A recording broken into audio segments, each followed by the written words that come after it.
O assunto em destaque hoje são as vaias que o Mano Brown recebeu em um evento do PT, onde ele deveria defender o PT, mas acabou dizendo verdades duras e os petistas acabaram não gostando.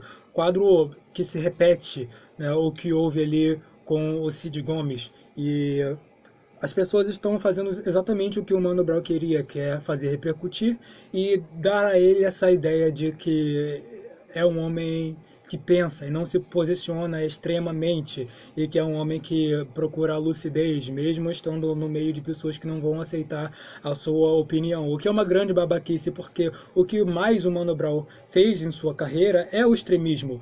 E o que ele está fazendo é justamente mudar o cenário, mudar essa ideologia, a imagem que as pessoas têm dele. Porque se vocês acompanharem as matérias que os jornais têm feito a respeito dele, por exemplo, na Folha de São Paulo, começaram a destacar ele já como um intelectual e até mesmo como um crítico político. E a Carta Capital também tem puxado muito o saco dele para esses novos trabalhos de pensador, de formador de opinião, de crítico social que ele tem feito, e é uma grande perda de tempo. Os filhos dele estão caminhando pelo mesmo caminho, inclusive já estão virando ratos na indústria do cinema nacional, que é uma grande lavação de dinheiro público, e o Mano Brown é um grande amigo do Wagner Moura. E o que ele está fazendo com isso de né, despertar ali uma nova imagem de contestador, dando uma de Sócrates mesmo, estando na merda, no meio de um monte de gente que está te criticando, e ele fazer o seu sacrifício, né, tomando a sua súplica e morrendo ali no meio daquele cenário. O que ele está fazendo não é, na verdade, nem um sacrifício, porque o esquerdista ele ama o seu ídolo muito mais do que a sua ideologia. Inclusive, ele entra na ideologia justamente por causa de seus ídolos. Por isso, a maioria da faculdade, a maioria, né, do ensino fundamental, do ensino médio, eles acabam tendo um pensamento ali entre os professores, entre os coordenadores, entre os diretores, mais esquerdista, porque você está no meio de pessoas que você não quer desagradar, e quando você busca a admiração daquela pessoa, você compra o que ela fala. E o que está acontecendo aqui?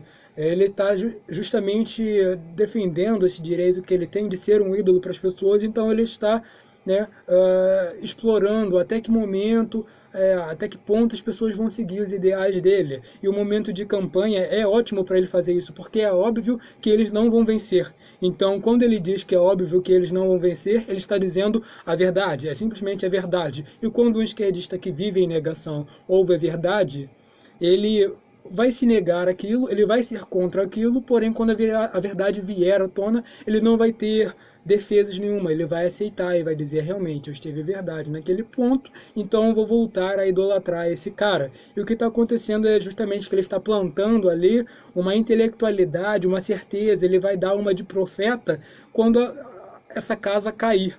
Quando essa casa cair, ele vai ser tão admirado pela esquerda quanto ele era antes de fazer esse vídeo e de ser vaiado. Acreditem em mim, um esquerdista adora um ídolo. E o que ele está fazendo é justamente plantar a semente de uma idolatria que ele vai colher mais tarde. Então não compartilhem, não deem ibope, não façam com que ele realmente seja visto como uma pessoa renegada da ideologia que ele defendia, porque se tem um cara extremista bolchevique nessa cultura brasileira que nós vivemos, é ele.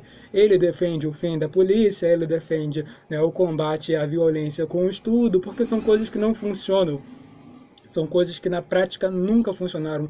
País nenhum nunca defendeu isso, nunca adotou isso e de fato funcionou. Os países que acreditam nessas besteiras, né, progressistas são os países que estão na merda. São os países tipo México, Guatemala, são países que adotam esses pensamentos de esquerda progressista e acabam sofrendo com as consequências e depois botam sempre a culpa num capitalismo, num fascismo imaginário, num ódio das pessoas.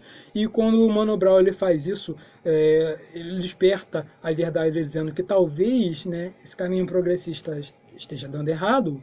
O que ele está fazendo é defendendo o óbvio, e ele sabe que dizendo o óbvio, quando o esquerdista sair um pouquinho da bolha que ele está acostumado a viver, ele vai ter ali um ídolo novo que dizia que isso ia acontecer num passado distante, e então eles vão acostumar que ele, com a ideia de que ele tem um pensamento evoluído em relação ao modus operandi esquerdista. Então não creiam nessa babaquice.